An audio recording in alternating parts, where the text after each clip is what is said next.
नमस्ते साथियों, कैसे हैं आप लोग। आशा करता हूं कि आप लोग ठीक तरह से होंगे और अपना अध्ययन ठीक तरह से कर रहे होंगे।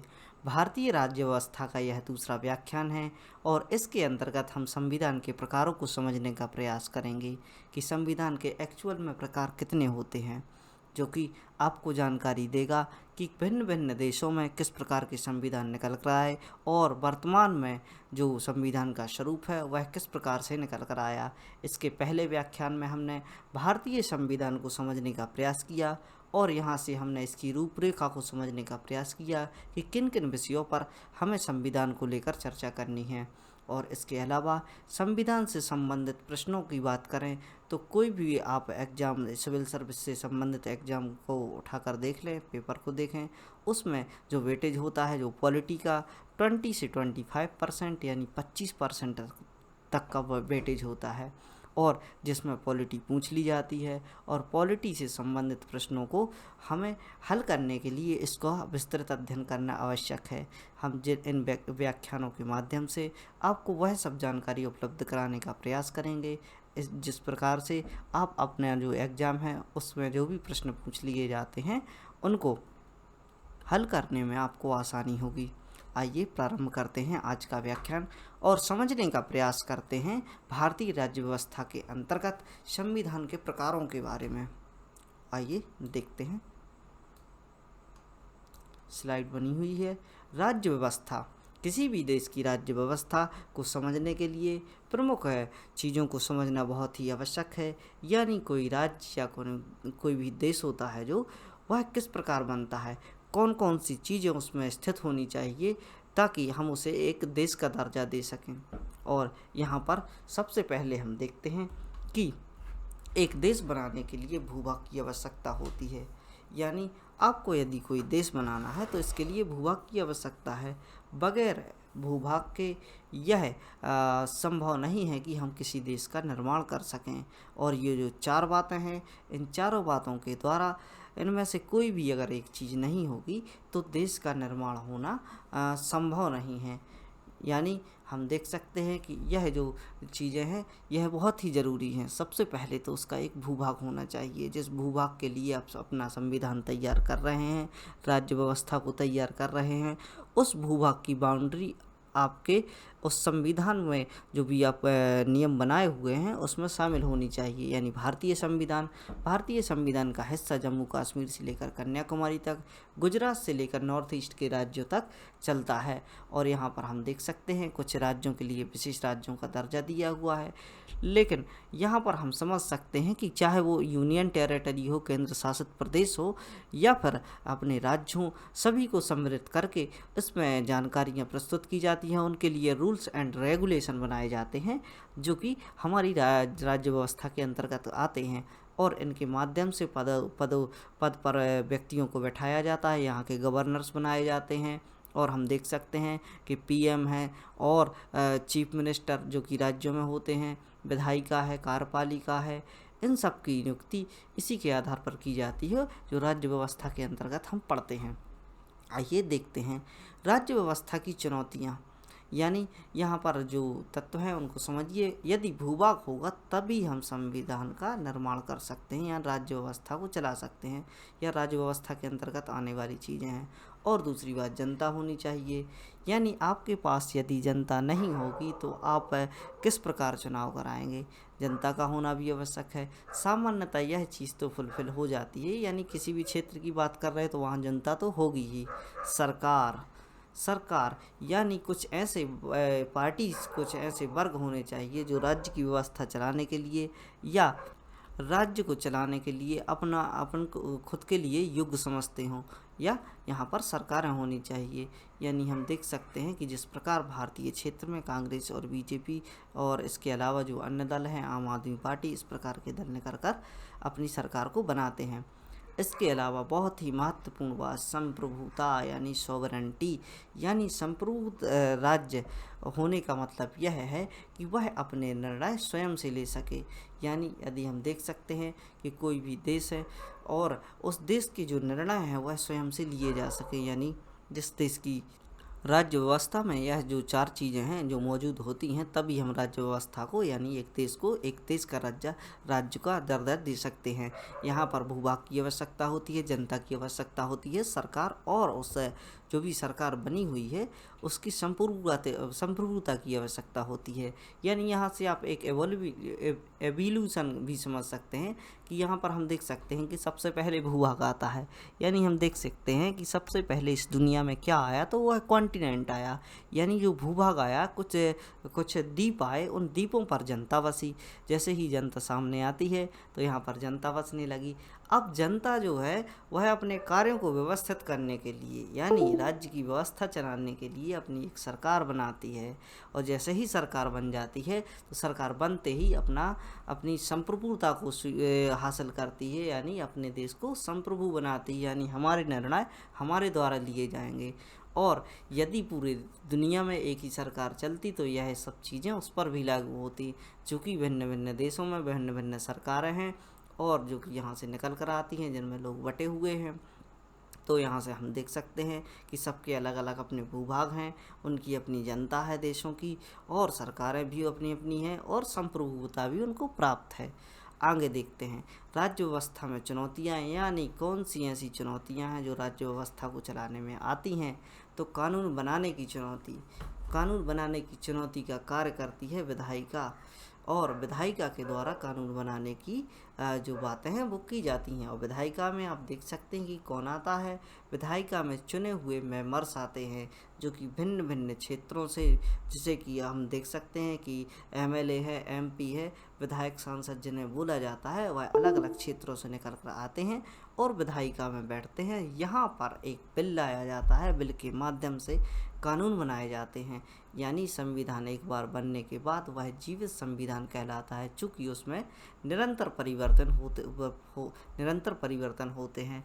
हमारे संविधान में संविधान में एक आर्टिकल है 368 368 संविधान में संशोधन का पावर देता है, और भारतीय संविधान में 100 से भी अधिक संविधान संशोधन हो चुके हैं। अतः इसको संशोधन करने, बिल लाने और इन पर बहस करने का कार्य कहाँ पर किया जाता है, वह विधायिका में किया जाता है।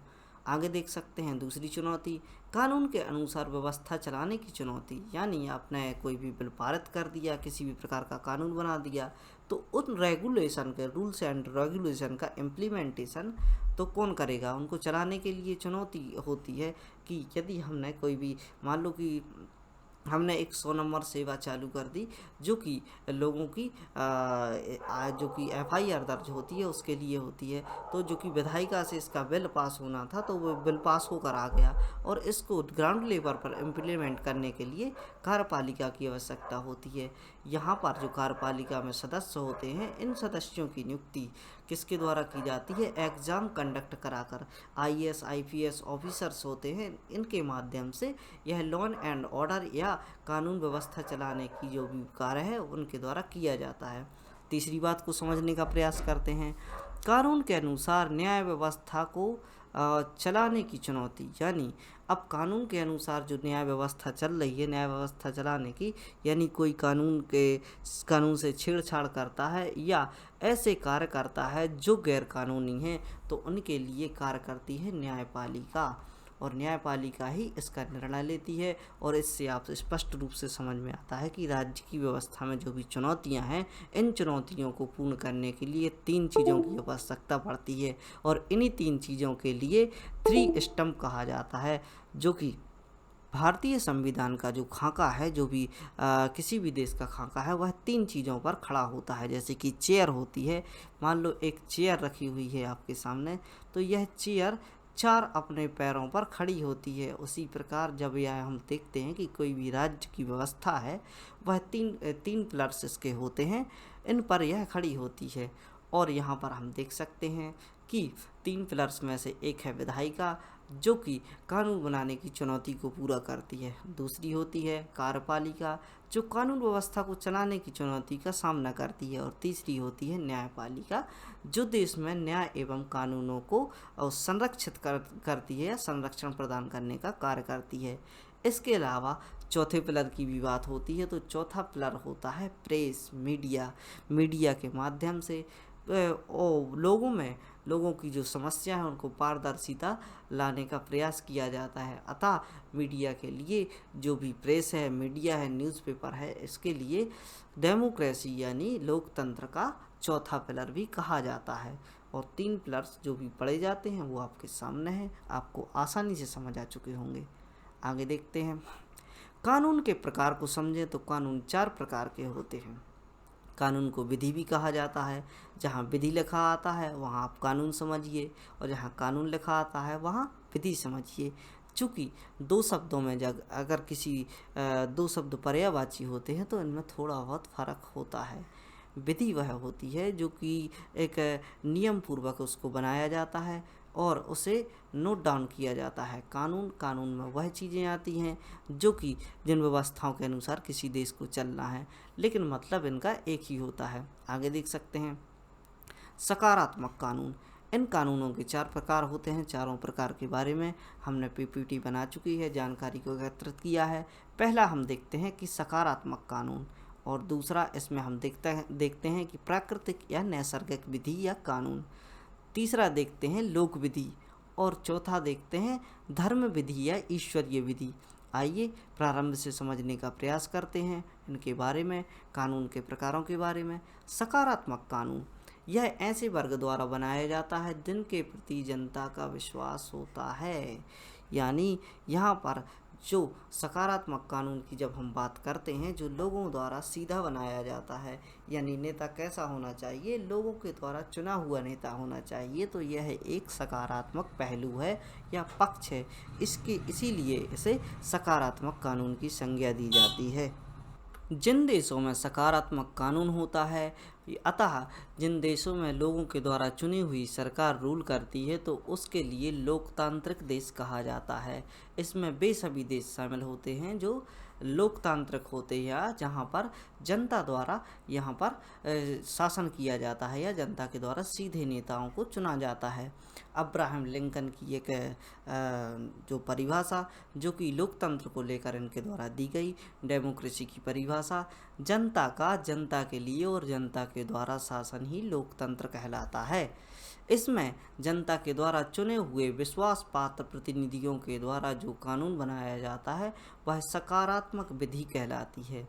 या सकारात्मक विधि किसे कहते हैं, या संविधान का जो लेखा होता है, सकारात्मक लेखा किसे कहते हैं, तो उसे जो कि जनता द्वारा विश्वास पात्र प्रतिनिधि होते हैं। यानी आप यदि कोई भी कानून बना हुआ है या बनाया जा रहा है, तो कानून में जो कि जनप्रतिनिधि होते हैं, जो कि आपके द्वारा चुने हुए एमएलए या एमपी होते हैं, जिन्हें आप विधायक व सांसद कहते हैं, तो उन विधायकों एवं सांसदों द्वारा पार्लियामेंट में या विधायिका या संसद में बैठकर जो भी कानून बनाए जाते हैं, उन कानूनों को जब इम्प्लीमेंट किया जाता है तो अप्रत्यक्ष रूप से आप उसमें शामिल होते हैं। अतः यहाँ से हम देख सकते हैं कि यदि कोई एमपी जो कि एमपी निकल कर आता है, यानी मेंबर ऑफ पार्लियामेंट निकल कर आता है, जो कि जिन्हें संसद कहा जाता है, तो संसद यदि वहाँ पर बिल में अपनी वोटिंग कर रहा है तो आपको वो रिप्रेजेंट कर रहा है। यानी कोई भी कानून जो आपके लिए पारित होकर आ रहा है उसमें आपकी प्रेजेंस होती है, आपकी सहमति होती है।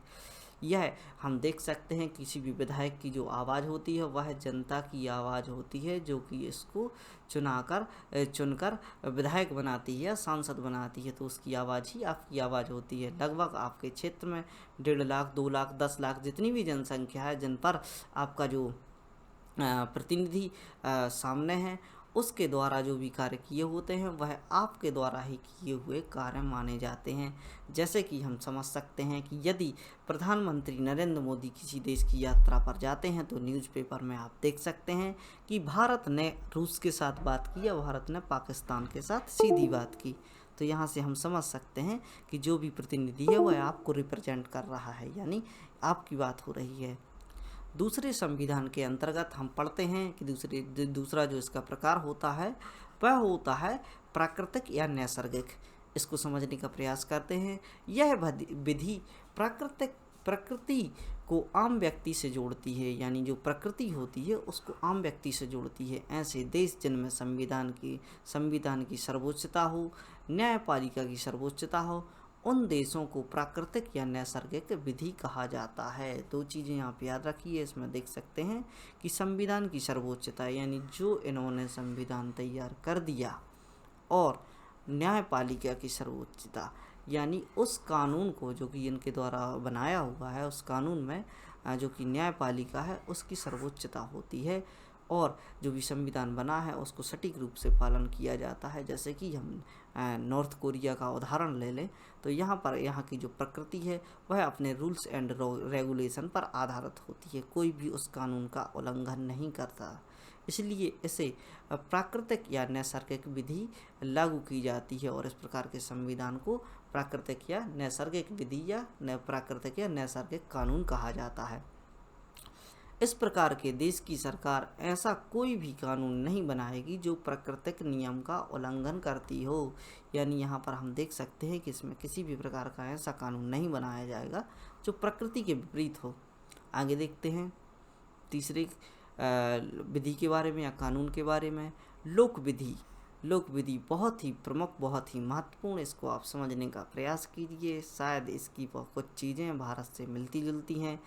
इस प्रकार के कानून को सामाजिक परंपराओं से ग्रसित होता है। इस प्रकार का जो कानून होता है वह सामाजिक परंपराओं से ग्रसित होता है। इसका प्रमुख उदाहरण प्राचीन यूनान है, यानी प्राचीन काल से चली आ रही परंपराओं के अनुसार ही उसका संविधान बना दिया जाता है या तैयार कर दिया जाता है। और हम देख सकते हैं कि यह जो बातें होती हैं वह ऐसे देश के साथ इम्प्लीमेंट होती हैं जिनका इतिहास महान रहा हो।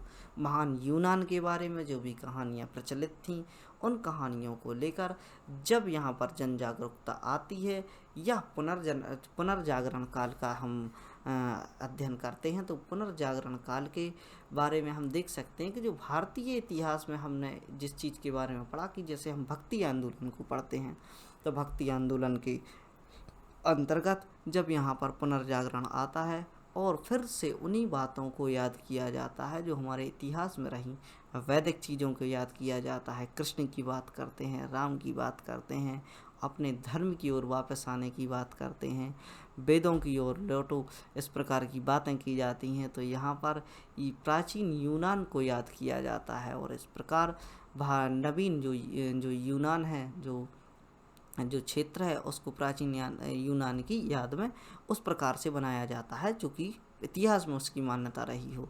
और आगे हम देख सकते हैं जब किसी देश की परंपराएं ही वहाँ का कानून बन जाती हैं तो वह लोक विधि कहलाती है, यानी जो कि इतिहास से चली आ रही परंपराएं हैं वह ही कानून बन जाती हैं, तो वह लोक विधि कहलाती है।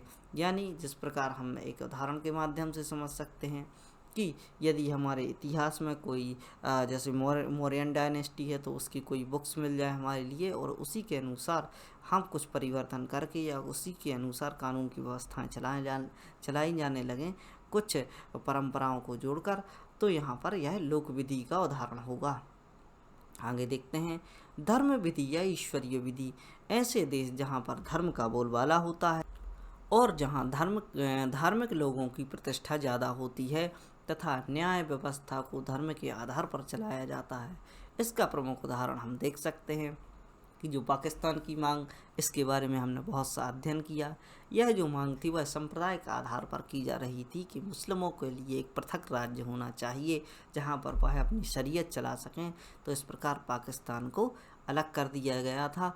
और ऐसे में हम देख सकते हैं कि जैसे देश जहाँ पर धर्म का बोलबाला हो, जहाँ धार्मिक लोगों की प्रतिष्ठा ज़्यादा हो तथा न्याय व्यवस्था को धर्म के आधार पर चलाया जाता हो, तो उस देश के लिए जो की बात होती है वह धर्म विधि या ईश्वरीय विधि की बात होती है। इसका उदाहरण पूर्व में यूरोप के देश भी आते हैं। ये तो एक छोटा सा उदाहरण है, इसका बहुत बड़ा उदाहरण यूरोप से निकल कर आता है। जो देश आज खुद के लिए संपन्न कहते हैं उनके यहाँ पर इस प्रकार की गुण बातें होती थी। यहाँ पर हम देख सकते थे कि यूरोप के जो भी देश हैं इनकी यहाँ की व्यवस्थाएं धार्मिक आधार पर चला करती थीं। चर्च के जो पादरी हुआ करते थे वह जो कि राज्य है उसके प्रमुख हुआ करते थे। आज के समय पर भी हम देख सकते हैं कि जो ब्रिटेन की महारानी है वह जो कि यहाँ का जो चर्च है उसकी प्रमुख मानी जाती हैं। उनकी चर्च की प्रमुख भी मानी जाती हैं। यतः यूरोप में हम इस प्रकार की नीतियों को देख सकते हैं। इस प्रकार का उदाहरण यूरोप के देशों में देश की व्यवस्थाएं धर्म के अनुसार चलती थीं। जब आप वर्ल्ड हिस्ट्री पढ़ेंगे तो इससे संबंधित बहुत सी जानकारियां आपको प्राप्त होगी कि किस प्रकार पारदियों से, जो पादरी हुआ करते थे, जो चर्च होते थे, इनका प्रोटेस्ट किया जाता है और इसके प्रोटेस्ट के द्वारा, इन्हीं के प्रोटेस्ट के द्वारा यहाँ पर एक संविधानों की स्थापना की जाती है। जब यह धार्मिक तौर पर है जो कि परिवर्तन लाए, और यहाँ से हम देख सकते हैं कि जब जो शासन है वह जनता के हाथ में गया, लोकतंत्र यहाँ से निकल कर आया, तब यहाँ पर इंडस्ट्रियल रेवोल्यूशन हुआ और भी अधिक उद्योग धंधे विकसित हुए एवं इन्होंने अन्य देशों के लिए अपना उपनिवेश बनाना प्रारंभ कर दिया।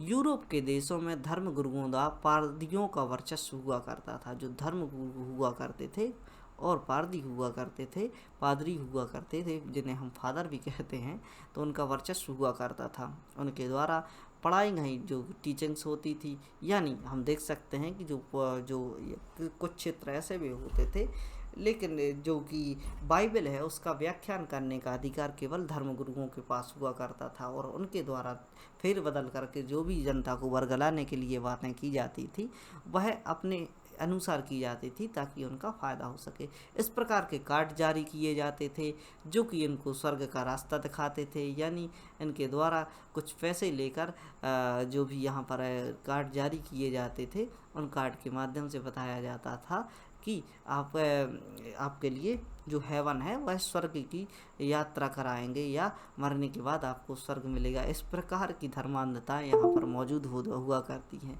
यूरोप के बारे में मैं आपको एक बात और बताऊं कि इनके द्वारा बताया जाता था कि जो कि पृथ्वी है, पृथ्वी ब्रह्मांड के केंद्र में है और सूर्य इसके चक्कर लगा रहा है। इस प्रकार की जो मान्यता है, धर्मांधता है, इसको गैलीलियो ने परिवर्तित किया और यहाँ से हम देख सकते हैं उनको सज़ा भी दी गई इस बात पर जब इन्होंने खोज की और इन पर प्रेशर बनाया गया कि आप बाइबल की बातों को झूठा साबित मत कीजिए। यदि हमारे इतिहासकारों ने यह पता लगाया है कि मतलब हमारे जो धर्म में लिखा हुआ है कि सूर्य पृथ्वी के चक्कर लगा रहा है तो वही ही सही है, लेकिन इनके द्वारा इसे दबाव बनाने पर स्वीकार भी किया गया। लेकिन जो बातें थी वह बाद में निकल कर आई और यहाँ पर गैलीलियो ही सही थे। इस समय पर इन देशों में धर्म की व विधि प्राप्त होती थी, यानी इस समय जो यूरोप के देश हुआ करते थे वह धर्म विधि व्याप्त हुआ करती थी। परिभाषा, जो कि धर्म व विधि की परिभाषा होती है, विधि कानून की परिभाषा होती है, इसमें हम देख सकते हैं ऐसे देश जो धर्म को आधार बनाकर धर्म की बातों को कानून के रूप में लेते हैं वह कानून धर्म विधि या ईश्वरीय विधि कहलाती है। यह आप नोट डाउन कर लीजिए। आगे देखते हैं भारत के परिप्रेक्ष्य में। यदि हम भारत के परिप्रेक्ष्य में बात करें जो कि हमारे लिए आवश्यक है, हमें क्योंकि भारत का संविधान ही पढ़ना है, तो यहाँ से हम देख सकते हैं कि हमारे देश का कानून, हमारा भारत देश धर्मनिरपेक्ष देश है, यानी किसी भी धर्म को स्वीकार नहीं करता और सभी धर्मों का सम्मान करता है और कहीं कहीं ज़रूरत पड़ने पर सहयोग भी प्रदान करता है। जैसे कि हम देख सकते हैं कि जब कुंभ का मेला लगता है तो खर्च किए जाते हैं पैसे, और हम देख सकते हैं कि कोई भी भारतीय होता है इनके लिए यात्राओं के लिए सब्सिडी प्रदान की जाती है। हज की यात्रा के लिए हज हाउस का निर्माण भी भारत में किया हुआ है जो कि सरकारी तौर पर किए हुए हैं। इस प्रकार यदि सरकार चाहे तो वह किसी भी धर्म के लिए कार्य कर सकती है, लेकिन धर्मनिरपेक्ष देश होने का मतलब ये है कि हम किसी धर्म के अपने संविधान में किसी धर्म की बातों को इंक्लूड नहीं करेंगे। और आगे देख सकते हैं इस प्रकार हमारे देश में धर्म विधि का कोई अस्तित्व नहीं है, यानी सभी धर्मों के मतलब जो भारत का जो संविधान है, भारत का जो क्षेत्र है, इसमें दुनिया के सबसे ज़्यादा रिलीजन यहाँ पर मौजूद हुआ करते हैं। अतः सभी धर्मों के लोग यहाँ पर फारसी कह लीजिए और हिंदू कह लीजिए, मुस्लिम कह लीजिए, ईसाई कह लीजिए, सभी प्रकार के धर्म भारत में मौजूद हैं। और इसके अलावा भी भारत एक धर्मनिरपेक्ष देश बना हुआ है। धर्मनिरपेक्ष देश के अर्थ यही होता है कि वह अपने संविधान में किसी धर्म की बात को स्वीकार नहीं करेगा। लोक विधि, लोक विधि जो कि भारतीय देश के परिप्रेक्ष्य में लागू होती है। लोक विधि में हमने समझा और इसके बारे में हम देखते हैं कि हमारे देश में लोक विधि व्याप्त है, क्योंकि भारत में इस प्रकार का कोई भी कानून नहीं है जो परंपराओं को नष्ट करे, यानी ऐसा कोई कानून नहीं है जो परंपराओं को नष्ट करे। अतः लोक विधि में हम देख सकते हैं कि जो प्रत्यक्ष जो कि जनता होती है, जनता के द्वारा शासन होता है। अतः जो अब्राहम लिंकन की जो कि परिभाषा है जनता का, जनता के लिए, जनता के द्वारा शासन यहाँ पर लागू होता है। उदाहरण के लिए ऐसा कोई क्रूर व्यक्ति जिसने कठोर जघन्य अपराध किए हों, उससे भारत का संविधान अपनी बात कहने का अधिकार देता है। अभी हमने कुछ केस देखे जिसमें इसके सबसे प्रमुख केस को हम देखते हैं कि अजमल कसाब को जब पकड़ा गया तो उसके द्वारा इतनी हत्याएं की गई थी, इतने प्रकार के कृत्य किए गए थे कि उसको खड़े मतलब जो कि जब भी पकड़ा गया था तो शूट एंड साइट के ऑर्डर्स थे, लेकिन उसको पकड़ा गया। जब न्यायपालिका के समक्ष आता है तो न्यायपालिका द्वारा उसको एक समय दिया जाता है, उसकी बातों के लिए सुना जाता है। और इस प्रकार की बातों को देखकर ये इसमें एक बात आपको याद रखनी चाहिए, जो लोग इस प्रकार की आलोचना करते हैं कि इन्हें जो भी आतंकवादी हैं इन पर खर्चा नहीं किया जाना चाहिए, या इस प्रकार की बातें करते हैं कि इनको सरेआम गोली मार देनी चाहिए, यानी यहाँ से आपको एक बात समझनी चाहिए और हमेशा इस बात को याद रखिए। चूँकि आप कल के दिन इंटरव्यूज़ देंगे, किसी भी एग्ज़ाम की परीक्षा करेंगे या डिबेट में किसी के साथ बैठेंगे, तो आपका सकारात्मक जवाब क्या होना चाहिए वो मैं आपको बताता हूँ। यदि इस प्रकार की कोई बात करता है कि जो भी इस प्रकार के जघन्य अपराध करने वाले आतंकवादी भारत के सैनिकों द्वारा पकड़े जाते हैं, भारतीय पुलिस के द्वारा इनको पकड़ा जाता है, तो न्यायपालिका के समक्ष लाना क्यों आवश्यक है। न्यायपालिका के समक्ष लाना किसी भी अपराधी के लिए सकारात्मक कदम माना जाता है। यदि वह व्यक्ति न्यायपालिका के समक्ष आता है तो उस जो भी इसके द्वारा जो अपराध किए गए हैं, तो अपराध की जो नीति इसके दिमाग में कहाँ से आई, इस नीति को समझा जा सकता है। और आप किसी भी अपराधी को तो समाप्त कर सकते हैं और उसकी नीतियों को समाप्त नहीं कर सकते। क्या पता इस प्रकार की नीति और भी लोग पढ़ते आ रहे हों और इनका जो इस प्रकार से एक्सेशन किया जाता है, जैसे कि हम इनकाउंटर कर देते हैं, तो इसके द्वारा जो उनकी बाकी इनके जो परिजन होंगे और इसके साथ अन्य लोगों के लिए जो बरगलाया जा रहा होगा, जो भी आतंकवादी होंगे, उनके लिए इनकी सोच को ख़त्म नहीं किया जा सकता। यदि हमें इनकी सोच को ख़त्म करना है तो इनकी विचारधाराओं को जानना होगा कि किस प्रकार इनको वर्गलाया जाता है। छोटी सी एज 25-22 की एज में यह आतंकवादी बन जाते हैं और ऐसे हथियार AK-47 जैसे हथियारों को लाकर लोगों की हत्याएं करते हैं। इस प्रकार की नीति निकल के कहाँ से आती है, इन बातों को समझना अति आवश्यक है।